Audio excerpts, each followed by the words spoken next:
नमस्कार। स्वागत है आप सबका मेरे YouTube चैनल पर, जिसका नाम है SP लर्निंग पॉइंट, और जिसमें हमने NCERT हिस्ट्री की क्लासें शुरू कर रखी हैं और जिसके अंतर्गत हम पहले पाँच चैप्टर NCERT हिस्ट्री क्लास 6 के कवर कर चुके हैं। और आज हम पढ़ेंगे चैप्टर 6, जिसका नाम है राज्य, राजा और एक प्राचीन गणराज्य। और इसमें कुछ मेन पॉइंट्स हैं जिनको एक्सप्लेन किया जाएगा, जैसे कुछ लोग शासक कैसे बने, वर्ण समाज में कितने वर्ण थे, उनके कार्य के आधार पर उनको बताया जाएगा। अश्वमेध यज्ञ कौन करवाता था और क्या होता था, कैसे किया जाता था। इसके अतिरिक्त जनपद व महाजनपद के बारे में भी विस्तार पूर्वक इस चैप्टर में हम पढ़ेंगे। तो आइए देखते हैं चैप्टर 6, राज्य, राजा और एक प्राचीन गणराज्य। चुनाव का दिन जब शंकरन उठा तो उसने देखा कि उसके नाना नानी वोट डालने जा रहे थे।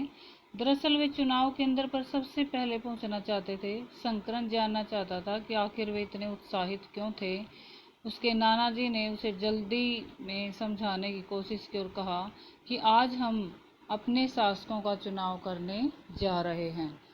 तो यहाँ प्रश्न उठता है कि कुछ लोग शासक कैसे बने, राजा कैसे बना जाता था और क्या होता है राजा बनना। तो आइए देखते हैं। लगभग 50 वर्षों से हम अपने शासकों का चुनाव मतदान के जरिए करते आ रहे हैं। लगभग 50 साल से हम जो अपना राजा चुनते हैं वो चुनाव की प्रक्रिया के तहत चुनते हैं। लेकिन बहुत पहले लोग शासक कैसे बनते थे, हमने अध्याय 5 में पढ़ा है कि कुछ राजा संभवतः जन यानी लोगों द्वारा चुने जाते थे, परंतु करीब 3000 साल पहले राजा बनने की इस प्रक्रिया में कुछ महत्वपूर्ण परिवर्तन दिखाई दिए। यानी पहले जो राजा का चुनाव होता था लोगों के द्वारा किया जाता था, लेकिन लगभग 3000 साल पहले राजा बनने की इस प्रक्रिया में कुछ परिवर्तन दिखाई दिए कि कुछ लोग बड़े बड़े यज्ञों को आयोजित करके राजा के रूप में प्रतिष्ठित हो गए थे। तो अश्वमेध यज्ञ एक ऐसा आयोजन था। अश्वमेध यज्ञ एक ऐसा आयोजन किया जाता था जिसमें घोड़े को राजा के लोगों की देखरेख में स्वतंत्र विचरण के लिए छोड़ दिया जाता था। यानी जो भी राजा अश्वमेध यज्ञ करवाना चाहता था, जो मतलब पूरा शक्तिशाली राजा बनना चाहता था, वो एक अश्वमेध यज्ञ का आयोजन करता था। और जिसके अंतर्गत उसकी प्रक्रिया क्या थी कि उसमें घोड़े को राजा की देखरेख में स्वतंत्र विचरण के लिए छोड़ दिया जाता था। इस घोड़े को किसी दूसरे राजा ने रोका तो उसे वहां अश्वमेध यज्ञ करने वाले राजा से लड़ाई करनी पड़ती थी। कि अगर कोई उस घोड़े को रोक लेता था तो उसको उस राजा के साथ लड़ाई करनी पड़ती थी। मगर उन्होंने घोड़े को अगर जाने दिया तो इसका मतलब यह होता था कि अश्वमेध यज्ञ करने वाला राजा उनसे ज़्यादा शक्तिशाली था। यानी कोई भी राजा जो इस तरह अश्वमेध यज्ञ करता था, घोड़े को छोड़ता था, और अगर उसके घोड़े को कोई भी राजा नहीं रोकता तो इसका मतलब होता था कि वो शक्तिशाली राजा उभर कर उन सभी राज्यों में सामने आता था। यानी उससे सारे जो राज्य थे आसपास के, वो सभी उसका वर्चस्व जो है उस मतलब कि रख लेते थे। वर्चस्व जो उसका था उस राजा का, वो मान लेते थे, उसको शक्तिशाली राजा के रूप में स्वीकार कर लेते थे। इसके बाद उन राजाओं को यज्ञ में आमंत्रित किया जाता था। यह यज्ञ विशिष्ट पुरोहितों द्वारा संपन्न किया जाता था। पुरोहित होते हैं ब्राह्मण। इसके लिए उन्हें उपहारों से सम्मानित किया जाता था। अश्वमेध यज्ञ करने वाला राजा बहुत शक्तिशाली माना जाता था। यज्ञ में आमंत्रित सभी राजा इसके लिए उपहार लाते थे। इन सभी आयोजनों में राजा का मुख्य स्थान होता था। उसे राज सिंहासन या बाघ की खाल के एक विशेष आसन पर बिठाया जाता था। युद्ध क्षेत्र में राजा का सारथी ही उसका सहचर होता था। यज्ञ के अवसर पर वह राजा की विजयों तथा अन्य गुणों का गुणगान किया करता था। राजा के जो सगे संबंधी होते थे, खासकर उनकी रानी या पुत्रों को भी कई छोटे छोटे अनुष्ठान करने होते थे इसके तहत। तो अन्य सारे जो आमंत्रित राजाओं का काम सिर्फ बैठकर यज्ञ की पूरी प्रक्रिया को देखना होता था। यानी जो राजा आमंत्रित किए जाते थे उनकी कोई खास प्रक्रिया नहीं होती थी यज्ञ में, केवल उनको वहां पर आमंत्रित किया जाता था यज्ञ को देखने के लिए। राजा के ऊपर पुरोहित पवित्र जल के छिड़काव के साथ कई अनुष्ठान करता था। विष या वैश्य जैसे सामान्य लोग उपहार लाते थे जिन्हें पुरोहित शूद्र मानते थे, उन्हें कई अनुष्ठानों में शामिल नहीं किया जाता था। अब यहाँ एक प्रश्न उठता है कि शूद्र कौन थे, तो आगे बताया गया है, देखते हैं। वर्ण, अब यहाँ वर्ण के बारे में बताया कि समाज में कितने वर्ण थे, कितने वर्ग थे और कैसे कैसे उनको उनके जो कार्य थे उनके आधार पर उनका जो वर्ण था वो निश्चित किया जाता था। इस समय उत्तर भारत में खासकर गंगा यमुना क्षेत्र में कई ग्रंथ रचे गए। ऋग्वेद के बाद रचे होने के कारण ये उत्तर वैदिक ग्रंथ कहे जाते हैं। इनके अंतर्गत सामवेद, यजुर्वेद, अथर्ववेद तथा अन्य ग्रंथ शामिल हैं। पुरोहितों द्वारा रचित इन ग्रंथों में विभिन्न प्रकार के अनुष्ठान और उनके संपादन की विधियां बताई गई हैं। इनमें सामाजिक नियमों के बारे में भी बताया गया है। उस समय समाज में कई समूह थे जिन्हें पुरोहित, योद्धा, कृषक, पशुपालक, व्यापारी, शिल्पकार, श्रमिक, मछली पकड़ने वाले तथा जंगल में रहने वाले लोग शामिल थे। यानी ये सारे समूह थे, ये समाज में सारे लोग रहते थे जिनको इनके नामों के आधार पर या इनके जो व्यापार था, जो इनका काम था, उसके आधार पर जाना जाता था। जहाँ कुछ पुरोहित तथा योद्धा वैभवशाली थे, वहीं कुछ कृषक और व्यापारी धनवान भी थे। दूसरी ओर पशुपालक, शिल्पकार, श्रमिक, मछली पकड़ने वाले, शिकारी तथा भोजन संग्राहक निर्धन थे। यानी कुछ लोगों का जो वर्ग था वो धनवान होता था और कुछ जो वर्ग था वो अत्यंत निर्धन था, अत्यंत गरीब होते थे। पुरोहितों ने लोगों को 4 वर्गों में विभाजित किया था। पुरोहित यानी जो ब्राह्मण थे, उन्होंने समाज के लोगों को 4 वर्णों में निर्धारित किया हुआ था। उनके अनुसार प्रत्येक वर्ण के अलग अलग कार्य निर्धारित थे। यानी जो वर्ण थे समाज के उनको उनके कार्यों के आधार पर अलग अलग नाम दिया गया था। उनके काम वेदों का अध्ययन, अध्यापन और यज्ञ करना था। यानी पहला वर्ण जो समाज में सबसे ऊंचा स्थान जो इसका था वो था ब्राह्मण। पहला वर्ग था ये, पहला वर्ण था और उनका काम क्या होता था? अध्ययन करना, अध्यापन करना और यज्ञ करना। यानी पढ़ना, पढ़ाना और यज्ञ जैसे अनुष्ठानों को कार्य रूप में लाना। इनके लिए उन्हें उपहार भी दिया जाता था। दूसरा स्थान था शासकों का, जिन्हें क्षत्रिय कहा जाता था। उनका काम युद्ध करना और लोगों की रक्षा करना था। और तीसरे स्थान पर थे विष या वैश्य, जिनमें कृषक, पशुपालक और व्यापारी आते थे। यानी जो व्यापारी वर्ग थे, जो अपना व्यापार करते थे, वो किस वर्ग में आते थे? और किसान भी किस में आते थे? वो आते थे वैश्य में। क्षत्रिय और वैश्य दोनों ही यज्ञ करने का अधिकार प्राप्त था सभी को। यानी जो 3 वर्ग थे, ब्राह्मण, क्षत्रिय और वैश्य, इनको यज्ञ में शामिल होने का अधिकार प्राप्त था। यानी ये समाज का उच्च वर्ण माना जाता था। ये तीनों ही वर्णों में अंतिम स्थान था शूद्रों का। इनका काम अन्य 3 वर्णों की सेवा करना था। इन्हें कोई अनुष्ठान करने का अधिकार नहीं था। प्राय औरतों को भी शूद्रों के समान माना गया था। महिलाओं तथा शूद्रों को वेदों के अध्ययन का अधिकार नहीं था। तो 4 वर्ण बताए यहाँ पर। पहला बताया ब्राह्मण, ब्राह्मण जो था पहला वर्ण बताया। दूसरा बताया इन्होंने क्षत्रिय, और तीसरा बताया वैश्य, जिसको विष भी कहा गया। और जो 4th वर्ण बताया इन्होंने वो था शूद्र। और शूद्रों को ये जो 3 वर्ण थे, इनको यज्ञ में भाग लेने का अधिकार था। ब्राह्मण जो थे वो अध्ययन और अध्यापन का कार्य करते थे, यानी पढ़ने पढ़ाने का और यज्ञ करने का काम किया जाता था। दूसरे जो क्षत्रिय होते थे उसमें कौन आते थे? शासक वर्ग आते थे। इसमें कौन आते थे? शासक यानी राजा, जो यज्ञ करवाते थे।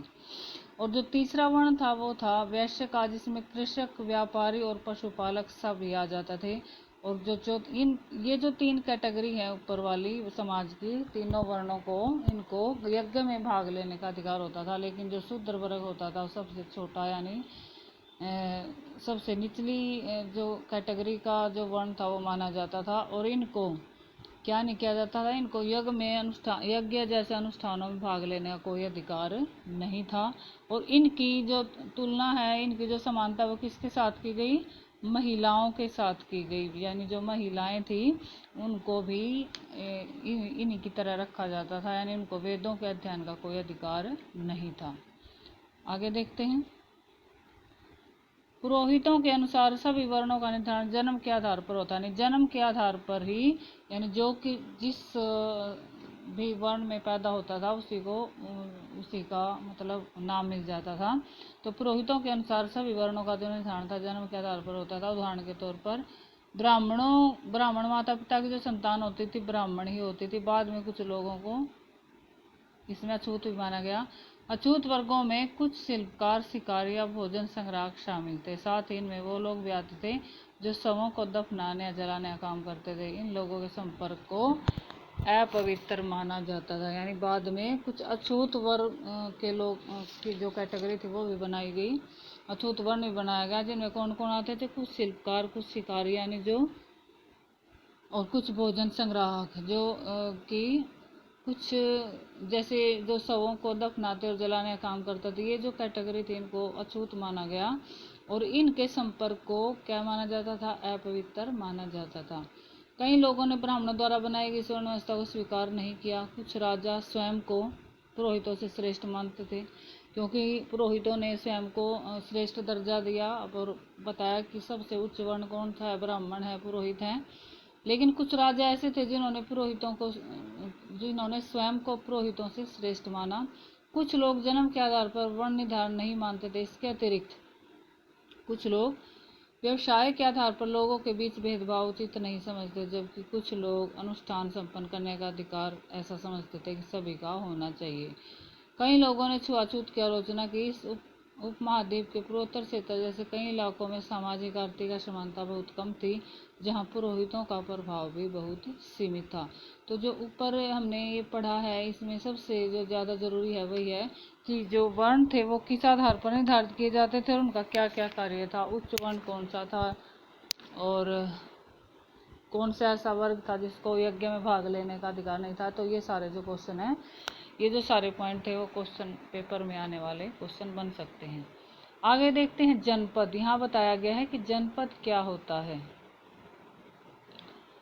महायज्ञों को करने वाले राजा अब जन के राजा न होकर जनपदों के राजा माने जाने लगे। जनपद का शाब्दिक अर्थ था जन के बसने की जगह। तो जनपद क्या बताया गया यहाँ पे? जन के बसने की जगह। ये देखिए, ये इम्पोर्टेंट पॉइंट है। जनपद हम पढ़ रहे हैं और जनपद का शाब्दिक अर्थ है जन के बसने की जगह। यानी जहाँ जन यानी आदमी, यानी व्यक्ति, यानी लोग, यानी जहाँ लोग बसते हैं उसको जनपद कहा जाता है। यानी लोगों के बसने की जगह क्या कहा जाता है? जनपद। अब ये बताया गया कि कुछ महत्वपूर्ण जनपद मानचित्र में दिखाए गए हैं। आगे देखते हैं, पुरातत्वविदों ने इन जनपदों की कई बस्तियों की खुदाई की। जो पुरातत्वविद थे जनपदों की बस्तियों की खुदाई की, जैसे दिल्ली में पुराना किला, उत्तर प्रदेश में मेरठ के पास हस्तिनापुर और एटा के पास अतरंजी खेड़ा इनके प्रमुख माने जाते हैं। यानी जो खुदाई में जनपद जो मिले हैं वो ये ऊपर दिए गए हैं। कौन कौन से हैं? दिल्ली में पुराना किला, उत्तर प्रदेश में मेरठ के पास हस्तिनापुर, एटा के पास अतरंजी खेड़ा, ये सारे इनमें प्रमुख हैं। इस खुदाई में पता चला है कुछ लोग झोपड़ियों में रहते थे, कुछ मवेशियों को, जानवरों को पालते थे और वे क्या करते थे? वे चावल, गेहूं, धान, जौ, गन्ना, तिल जैसी सरसों, ये इस तरह की जो खेती थी वो करते थे। कौन कौन सी? जैसे गेहूं, चावल, दालें, गन्ना, तिल तथा सरसों जैसी फसलें उगाते थे। लोग मिट्टी के बर्तन भी बनाते थे। इनमें कुछ धूसर और लाल रंग के होते थे। इन पुरातत्वों में कुछ विशेष प्रकार के बर्तन में जिन्हें चित्रित धूसर पात्र के नाम से माना जाता है। तो ये क्वेश्चन पूछा जा सकता है कि चित्रित धूसर पात्र के रूप में क्या माना जाता है, या कौन से ऐसे बर्तन थे जिनको चित्रित धूसर पात्र माना गया। तो जो बर्तन खुदाई में मिले हैं कुछ पुरातत्वों से उनको चित्रित धूसर पात्र जो है माना गया है, बर्तन माना गया है। जैसा कि इनके नाम से स्पष्ट है कि इन बर्तनों पर चित्रकारी की गई है। क्यों कहा जाता था उनको चित्रित धूसर? क्योंकि इन पर चित्रकारी की गई है और ये आमतौर पर सरल रेखाओं तथा ज्यामितीय आकृतियों के रूप में मिलते हैं। ये देखिए साथ में दिखाया गया है चित्रित धूसर पात्र। इस तरह के पात्रों में ज्यादातर क्या मिला है? थालियां और कटोरियां मिली हैं। ये पात्र बहुत ही पतली सतह के, सुंदर और चिकने हैं। शायद इनका प्रयोग खास मौकों यानी कुछ महत्वपूर्ण लोगों को भोजन परोसने के लिए किया जाता था।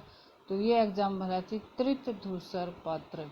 कहाँ पर मिला है? ये पुरातत्वविदों ने जो खुदाई की है कुछ पुरास्थलों की, वहाँ पर जो पात्र मिले हैं, यानी इन पर चित्रकारी की जाती थी। और इनमें ज़्यादातर जो चीज़ें हैं वो क्या मिली है? कटोरियाँ और थालियाँ। तो ये कटोरी है जिसको पुरातत्वविदों ने पुरास्थल से प्राप्त किया। आगे देखते हैं महाजनपद। अब ऊपर हमने पढ़ा कि जनपद किसे कहा जाता है। अब देखिए महाजनपद किसे कहा जाता है। करीब 2500 साल पहले कुछ जनपद अधिक महत्वपूर्ण हो गए थे, इन्हें महाजनपद कहा जाने लगा। मानचित्र 4 में कुछ महाजनपदों को दिखाया गया है। अधिकतर महाजनपदों की एक राजधानी होती थी। कई राजधानियों में किलेबंदी की गई थी, अर्थात इनके चारों ओर लकड़ी, ईंट या पत्थर की ऊंची दीवारें बनाई जाती थी। तो कब इसको सर्च किया गया, कब पता लगा महाजनपदों? करीब 2500 साल पहले कुछ जनपद जो ज़्यादा जरूरी महत्वपूर्ण हो गए थे, इन्हें महाजनपद यानी जो प्रसिद्ध हो गए थे, जिनकी जो प्रसिद्धि थी, जिनका किसी न किसी आधार पर, राजा के आधार पर या उनके शक्ति के आधार पर, उनके कार्यों के आधार पर जो प्रसिद्धि प्राप्त करने लगे, उनको क्या कहा जाने लगा? उनको महाजनपद कहा जाने लगा।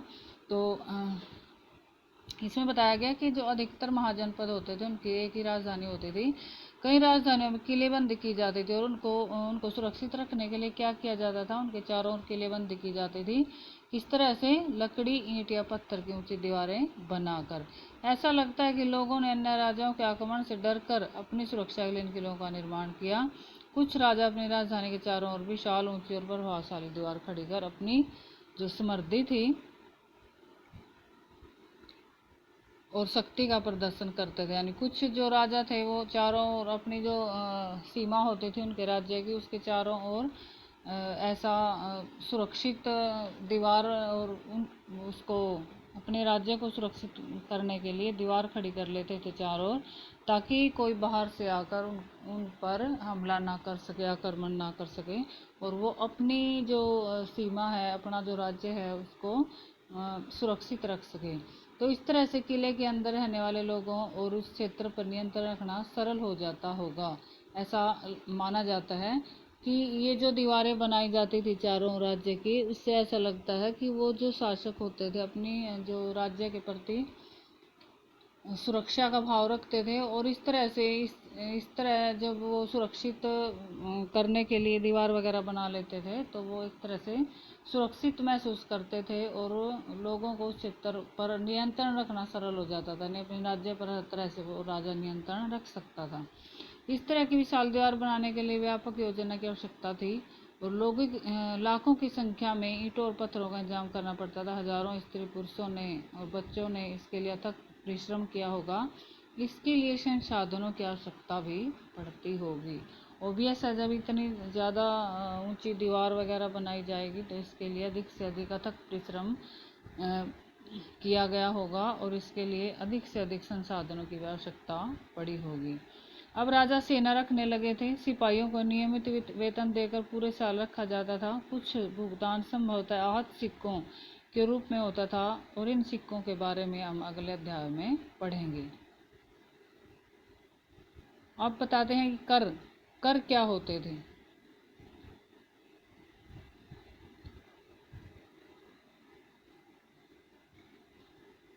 यहाँ बताया गया है कि कर क्या होते थे।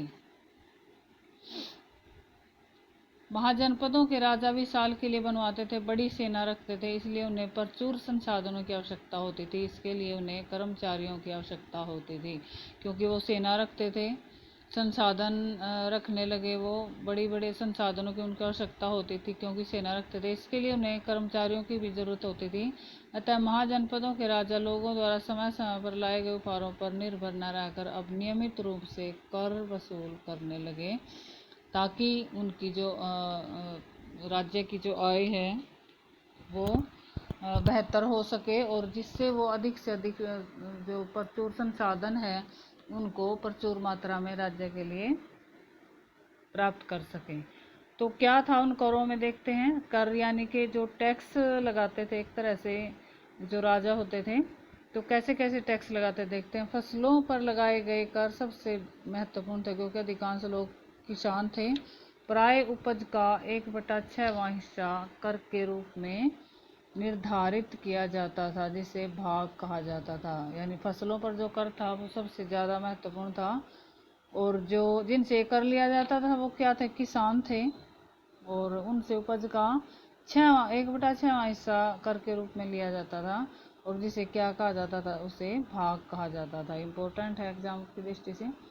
कारीगरों के ऊपर भी कर लगाए गए, जो प्राय श्रम के रूप में चुकाए जाते थे। जैसे कि एक बुनकर, लोहार या सुनार को राजा के लिए महीने में 1 दिन काम करना पड़ता। जो जो कारीगर थे उनको, उनके ऊपर भी टैक्स लगाया गया श्रम के रूप में। जैसे एग्जाम्पल यहाँ पर बताया गया, जैसे एक बुनकर या लोहार या सुनार का एग्जाम्पल ले सकते हैं। उसको राजा के लिए महीने में कम से कम 1 दिन काम करना पड़ता था। यानी इनको महीने में 1 दिन राजा के लिए कुछ ना कुछ काम करना पड़ता था। पशुपालकों को जानवरों या उनके उत्पाद के रूप में कर देना पड़ता था। पशुपालक जो थे, जो पशुओं को पालते थे, मवेशियों को पालते थे, उनको जानवरों या उनसे जो उत्पन्न होती थी चीज़ें, उनके रूप में उनको कर देना पड़ता था। कर जैसे कि कोई पशु भैंस वगैरह जो पालते हैं, भैंस गायें, और जैसे वो दूध देते हैं, तो जैसे उत्पाद का मतलब है कि जो वो चीज़ें देते हैं, खाने की खाद्य चीज़ें हो सकती हैं। जैसे दूध देते थे तो वो राजा को 1 दिन दूध को कर के रूप में दे देते थे। व्यापारियों को सामान खरीदने बेचने पर भी कर देना पड़ता था। जो व्यापारी थे उनको सामान की खरीद और बेचने पर भी कर देना पड़ता था। आखेटक तथा संग्राहकों को जंगल से प्राप्त वस्तुएं देने पड़ती थी। जो शिकारी होते थे और शिकार करते थे, जंगल से जो चीज़ें संग्रह करते थे, उनको जंगल से मिली हुई जो वस्तुएं थी वो राजा को कर के रूप में देनी पड़ती थी। आगे देखते हैं कृषि में परिवर्तन कैसे आया। इस युग में कृषि के क्षेत्र में 2 बड़े परिवर्तन आए। पहला क्या था, हल के फाल अब लोहे के बनने लगे।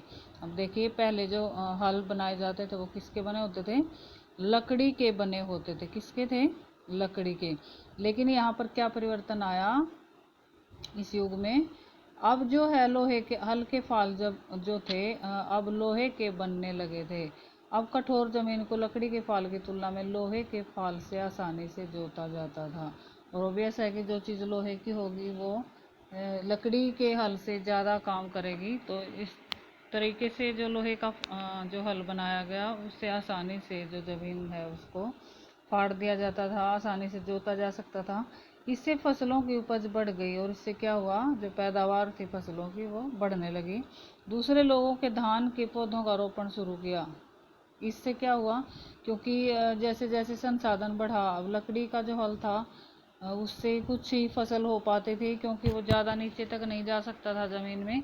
लेकिन जैसे ही लोहे का जो हल आया, उससे एक तो फसलों की पैदावार बढ़ी, और दूसरा लोगों ने दूसरी फसलों का जो रोपण था वो शुरू कर दिया। जैसे कि धान की फसल में का रोपण करने के लिए लोहे का जो हल था वो उपयोगी सिद्ध हुआ, और जो लोग थे वो क्या करने लगे, धान के पौधों का रोपण करने लगे, यानी धान की खेती भी करने लगे। अर्थात खेतों में बीज छिड़ककर धान उपजाने के बजाय धान की पौध तैयार की जाती थी पहले, और फिर उनका रोपण किया जाता था। अब पहले की तुलना में बहुत ज़्यादा पौधे जीवित रह जाते थे। पहले की जो तरीका था धान उगाने का, वो क्या था कि बीज डाल दिया जाता था ज़मीन में और पौधे उगाते थे। लेकिन जो धान की जो फसल होती है उसका रोपण का जो तरीका है वो है कि पहले पौध तैयार की जाए और उसके बाद उनका रोपण किया जाए ज़मीन में, तो ही वो फसल अच्छी हो सकती है। तो जैसे ही लोहे का फल आया, लोहे का जो हल था वो आया, तो लोगों ने धान की जो खेती थी वो सही तरीके से करनी शुरू कर दी। और इसका जो लाभ था वो ये हुआ कि अब पहले की बजाय अब ज़्यादा जो धान की जो पैदावार थी वो ज़्यादा होने लगी। इसमें कमर तोड़ परिश्रम लगता था। ये काम ज़्यादातर दासी और भूमिहीन खेतीहर मजदूर किया करते थे। तो ये जो काम था ज़्यादातर मजदूर लोग किया करते थे। कि क्या काम, कि उसको पहले पौध को वहाँ से उखाड़ा जाता था एक जगह से, और फिर उसका रोपण ज़मीन में किया जाता था। तो ये सारा जो काम था वो खेतीहर मजदूर यानी भूमिहीन मजदूर किया करते थे, जिनके पास खेती नहीं होती थी। आगे देखते हैं। सूक्ष्म निरीक्षण में जो महाजनपद है वो बताया गया मगध। मगध जो एक विशाल महाजनपद के रूप में उभरा। लगभग 200 सालों के भीतर मगध सबसे महत्वपूर्ण जनपद बन गया था। और जो ऊपर बताया गया था महाजनपद क्या होते थे, जो जनपद महत्वपूर्ण हुए, शक्तिशाली हुए कुछ समय में, उनको महाजनपद कहा जाने लगा। तो जो मगध था वो महाजनपद बन गया था। गंगा और सोन जैसी नदियां मगध से होकर बहती थी। ये क्वेश्चन आ सकता है पेपर में कि जो गंगा और जो सोन नदियां हैं वो कौन से महाजनपद या जनपद में से होकर बहती थी, कहाँ से बहती थी, मगध महाजनपद से होकर बहती थी। कौन सी नदियाँ, ये भी आ सकता है कि मगध से कौन सी नदियाँ होकर बहती थी, तो कौन सी बहती थी, गंगा और सोन जैसी नदियाँ। गंगा और सोन नदी मगध से होकर बहती थी। ये यातायात, जल वितरण और जमीन को उपजाऊ बनाने के लिए बहुत ज़्यादा महत्वपूर्ण थी। मगध का एक हिस्सा जंगलों से भरा था। इन जंगलों में रहने वाले हाथियों को पकड़कर उन्हें प्रशिक्षित कर सेना के काम में लगाया जाता था। यही नहीं, जंगलों से घर, गाड़ियां और रथ बनाने के लिए लकड़ी भी मिलती थी। इसके अलावा इस क्षेत्र में लौह अयस्क की खदानें भी मिली हैं। मजबूत औजार और हथियार बनाने के लिए बहुत ज़्यादा उपयोगी थे। मगध में दो बहुत बड़े शक्तिशाली राजा हुए। Very very important question examination point of view से। मगध में दो बहुत शक्तिशाली शासक हुए, कौन, बिंबिसार और अजातशत्रु। पेपर में आ सकता है कि मगध के जो शक्तिशाली राजा थे उनके नाम बताइए, तो कौन थे, बिंबिसार और अजातशत्रु। या ये पूछा जा सकता है किसी भी राजा का नाम देकर कि ये कहाँ के शक्तिशाली राजा थे, कौन से जनपद के शक्तिशाली राजा, तो कहाँ के थे, मगध के थे। आगे देखते हैं, हर संभव साधन अपनाते थे। कुछ जनपदों को जीतने के लिए ये हर संभव साधन अपनाते थे। महाजनपद, महापद्म नंद एक और महत्वपूर्ण शासक थे। उन्होंने अपने नियंत्रण का क्षेत्र इस उपमहाद्वीप के उत्तर पश्चिम भाग तक फैला लिया था। बिहार में राजगृह, जिसको आधुनिक राजगीर कहा जाता है, कई सालों तक मगध की राजधानी बनी रही। यानी मगध की राजधानी जो पहले क्या थी, आधुनिक राजगीर। बाद में इसकी राजधानी, मगध की राजधानी किससे बना दिया गया, पाटलिपुत्र। और पाटलिपुत्र जो आधुनिक पटना है को इसका बाद में राजधानी बना दिया गया। तो दोनों क्वेश्चन एग्जाम में पूछे जा सकते हैं। मगध के शक्तिशाली राजा कौन थे, बिंबिसार तथा अजातशत्रु।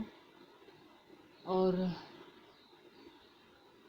मगध की जो राजधानी थी वो क्या, कौन सी थी, पहले थी राजगृह, कई सालों तक राजधानी ये बनी रही मगध की। उसके बाद कौन सी बनी, पाटलिपुत्र। 2300 साल से भी पहले की बात है। मैसेडोनिया का राजा सिकंदर विश्व विजय करना चाहता था। इसी तरह पूरी तरह सफल न होने पर भी वह मिस्र और पश्चिमी एशिया के कुछ राज्यों को जीतता हुआ भारतीय उपमहाद्वीप में व्यास नदी के किनारे तक पहुंच गया। जब उसने मगध की ओर कूच करना चाहा तो उसके सिपाहियों ने इनकार कर दिया। वे इस बात से भयभीत थे कि भारत के शासकों के पास पैदल, रथ और हाथियों की बहुत बड़ी सेना थी। तो जो मैसेडोनिया का सिकंदर कहाँ का राजा था, मैसेडोनिया का, और उसका लक्ष्य क्या था, विश्व विजय प्राप्त करना, पूरे संसार पर वो विजय प्राप्त करना चाहता था। और वो भारतीय उपमहाद्वीप में कहाँ तक पहुँचा था, व्यास नदी के किनारे तक पहुँचा था। तो ये सारे इम्पोर्टेंट पॉइंट्स हैं एग्जामिनेशन पॉइंट ऑफ व्यू से, यानी कि इसको ध्यान से पढ़ा जाना चाहिए। आगे देखते हैं, वज्जी, दूसरा जो महाजनपद था वो था वज्जी। जैसा कि आपने पहले पढ़ा, ऊपर पढ़ा कि मगध एक शक्तिशाली राज्य बन गया था। उसके नज़दीक ही वज्जी राज्य था, जिसकी राजधानी वैशाली बिहार थी, जहाँ एक अलग किस्म की शासन व्यवस्था थी, जिसे गण या संघ कहा जाता था। वहाँ की जो शासन व्यवस्था थी, दूसरा राज्य कौन सा था, वज्जी था। दूसरा जो महाजनपद बनकर उभरा मगध के बाद शक्तिशाली, वो था वज्जी, और जिसकी राजधानी क्या थी, वैशाली, जो आधुनिक बिहार है। यहाँ अलग किस्म की शासन व्यवस्था थी, क्या थी, जिसे गण या संघ कहा जाता था। वहाँ की जो शासन व्यवस्था थी उसका क्या नाम था, गण या संघ था। ये इम्पोर्टेंट पॉइंट है। गण या संघ में कई शासक होते थे। कभी कभी लोग एक साथ शासन करते थे। इसमें से प्रत्येक व्यक्ति राजा कहलाता था। गण या संघ जो थे इसमें कई शासक होते थे, एक राजा नहीं, कई राजा होते थे। कभी कभी लोग एक साथ शासन करते थे, जिसमें प्रत्येक व्यक्ति राजा कहलाता था, या ये सभी राजा विभिन्न अनुष्ठानों को एक साथ संपन्न करते थे। सभाओं में बैठकर ये बातचीत, बहस और वाद विवाद के जरिए तय करते थे क्या करना और किस तरह करना है। शत्रुओं के आक्रमण से निपटने के मिलकर चर्चाएं करते थे। स्त्रियां, दास और हुकुमकार इन सभाओं में हिस्सा नहीं ले सकते थे। बुद्ध तथा महावीर दोनों ही गण या संघ से संबंधित थे। बौद्ध साहित्य में संघ के जीवन का बहुत ही सजीव वर्णन मिलता है। तो बुद्ध दो और महात्मा बुद्ध और महावीर जी जो थे वो दोनों ही गण या संघ से संबंधित थे, और बौद्ध साहित्य में संघ के जीवन का बहुत सजीव वर्णन मिलता है। तो गण और गणराज्य क्या होता है यहाँ देखते हैं। गण शब्द का प्रयोग कई सदस्यों वाले समूह के लिए किया जाता है, यानी जहाँ पर गण यानी कि जहाँ पर कई शासक, कई सदस्यों का समूह हो, उसके लिए गण शब्द का प्रयोग किया जाता है। और यहाँ बताया कि गणराज्य नहीं, हाँ गणराज्य क्या था, गण या संघ क्या होते थे जहाँ पर एक साथ कई लोग शासन करते थे और वहाँ प्रत्येक व्यक्ति राजा कहलाता था, और यज्ञ जैसे जो अनुष्ठान होते थे वहाँ पर वो जो थे सभी लोग मिलकर उसको संपन्न करते थे। संघ अर्थात संगठन या सभा, संघ का मतलब भी संगठन है, यानी वो भी ग्रुप ऑफ पीपल के नाम से संघ को जाना जाता है। अब आगे है वज्जी संघ का यह वर्णन दीर्घ निकाय से मिला है। इम्पोर्टेंट क्वेश्चन है कि जो वज्जी संघ है वहाँ उसका जो वर्णन है कहाँ से मिला है, दीर्घ निकाय से मिला है। दीर्घ निकाय एक प्रसिद्ध बौद्ध ग्रंथ है जिसमें बुद्ध के कई व्याख्यान मिले। अब वज्जी संघ का वर्णन कहाँ से मिला, दीर्घ निकाय से। और दीर्घ निकाय क्या है, प्रसिद्ध बौद्ध ग्रंथ है जिसमें बुद्ध के कई व्याख्यान दिए गए हैं, और इन्हें करीब 2300 साल पहले लिखा गया था। आगे देखते हैं अजातशत्रु और वज्जी संघ। अजातशत्रु जो वहाँ का राजा था उसके बारे में बताया गया, जो मगध का राजा था। अजातशत्रु वज्जी संघ पर आक्रमण करना चाहते थे। उन्होंने अपने मंत्री व श्रमकार को बुद्ध के साथ 5 साल के लिए भेजा। बुद्ध ने उनसे पूछा कि क्या वज्जी सभाएं नियमित रूप से होती हैं, तब उनमें सभी सदस्य उपस्थित होते हैं। जब उन्हें पता चला कि ऐसा होता है, उन्होंने कहा कि वज्जीवासी तब तक उन्नति करते रहेंगे जब तक वे पूर्ण और नियमित सभाएं करते रहेंगे, आपस में मिलजुल कर काम करेंगे, पारंपरिक नियमों का पालन करते रहेंगे, बड़ों का सम्मान समर्थन की बातों का ध्यान रखते रहेंगे। वज्जी महिलाओं के साथ जोर दबस्ती नहीं करेंगे, उन्हें बंधक नहीं बनाएंगे, शहरों गाँव में चैत्यों का रख रखाव करेंगे, विभिन्न मतावलंबी संतों का सम्मान करेंगे और उनके आने जाने पर कोई रोक नहीं लगाई जाएगी। कई शक्तिशाली राजा इन संघों को जीतना चाहते थे। इसके बावजूद उनका राज्य अब से लगभग 1500 साल पहले तक चलता रहा। उसके बाद गुप्त शासकों ने गण और संघ पर विजय प्राप्त कर उन्हें अपने राज्य में शामिल कर लिया। इसके बारे में आप लेसन 11 में पढ़ेंगे। आगे दिया गया है कि लगभग 2500 साल पहले एथेंस के लोगों ने एक शासन व्यवस्था की स्थापना की जिसे प्रजातंत्र या गणतंत्र कहा जाता है। ये क्वेश्चन पेपर में पूछा जा सकता है कि गणतंत्र या प्रजातंत्र की जो स्थापना थी किसने की और कितने साल पहले की। एथेंस लोगों ने इस शासन व्यवस्था की स्थापना की और कब की, 2500 साल पहले इसकी स्थापना की गई। या ये पूछा जा सकता है कि 2500 साल पहले एथेंस के लोगों ने कौन सी शासन व्यवस्था की स्थापना की, तो किसकी की, प्रजातंत्र या गणतंत्र की। यह व्यवस्था लगभग 200 सालों तक चली, जिसमें 30 साल से ऊपर के उन सभी पुरुषों को पूर्ण नागरिकता प्राप्त थी जो दास नहीं थे। वहाँ एक सभा होती थी जो महत्वपूर्ण के ऊपर निर्णय लेने में साल भर में कम से कम 40 बार बुलाई जाती थी। इस सभा में सभी नागरिक भाग ले सकते थे। शासन के कई पदों पर नियुक्तियां, लॉटरियां दवाएं की जाती। सभी नागरिकों को सेना और नौसेना में अपनी सेवाएं देनी होती थी। औरतों को नागरिक का दर्जा नहीं मिलता था। व्यापारियों, शिल्पकारों के रूप में एथेंस में रहने वाले काम करने वाले बहुत से विदेशियों को भी नागरिक अधिकार नहीं मिले थे। एथेंस में खदानों, खेतों, घरों और कार्यशाला में काम कर रहे दासों को भी नागरिक अधिकार नहीं मिले थे। ये सारी बातें इसमें बताई गई है। जो यानी एथेंस लोगों ने जिस शासन व्यवस्था का आविष्कार किया 2500 साल पहले, प्रजातंत्र या गणतंत्र, उसके बारे में ये डिटेल में बताया गया है।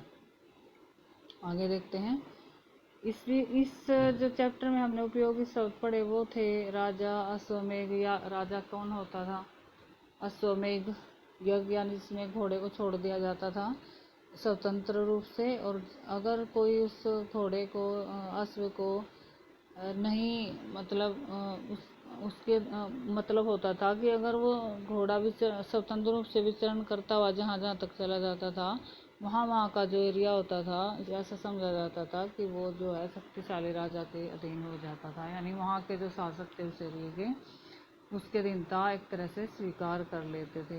और जो राजा उसको रोक लेता था, उस घोड़े को पकड़ लेता था, इसका मतलब था कि उस पर्टिकुलर शासक को उस अश्व छोड़ने वाले राजा से युद्ध करना पड़ता था।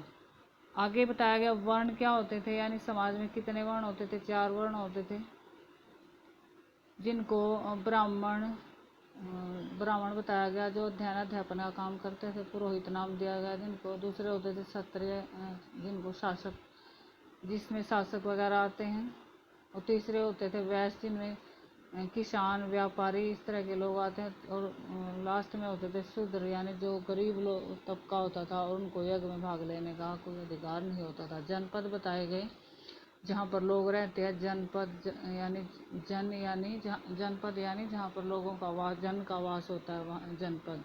महाजनपद बताया गया कि जो जनपद महत्वपूर्ण रूप से उभरे कुछ समय के बाद, जिन्होंने अपनी शक्ति में विस्तार किया, जिन राजाओं ने अपनी शक्ति में विस्तार किया, अपना जो राज्य था उसमें विस्तार किया, उनको महाजनपद माना जाने लगा।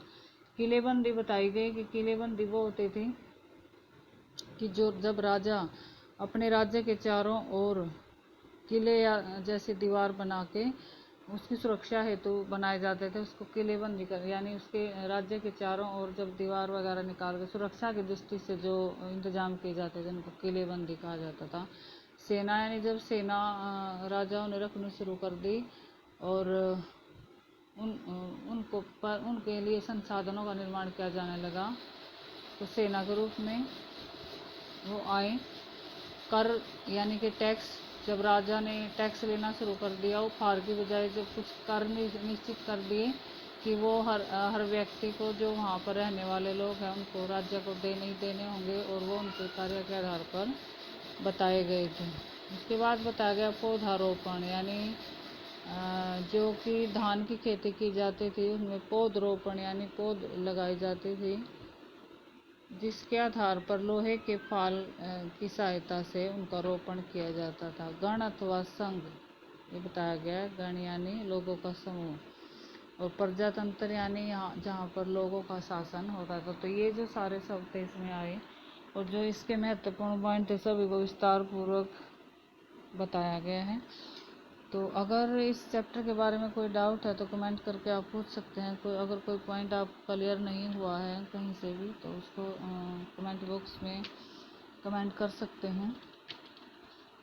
तो ये था चैप्टर नंबर 6 एनसीईआरटी हिस्ट्री से। और तो थैंक्स फॉर वाचिंग। और अगर आपको वीडियो पसंद आई तो प्लीज़ लाइक एंड शेयर, और सब्सक्राइब करना बिल्कुल मत भूलिएगा, ताकि मुझे प्रोत्साहन मिल सके और मैं आपके लिए ये जो महत्वपूर्ण है वीडियोस हैं वो मैं ज़्यादा से ज़्यादा बना सकूं और आपके जो डाउट्स हैं वो क्लियर कर सकूं। Thanks for watching again once again.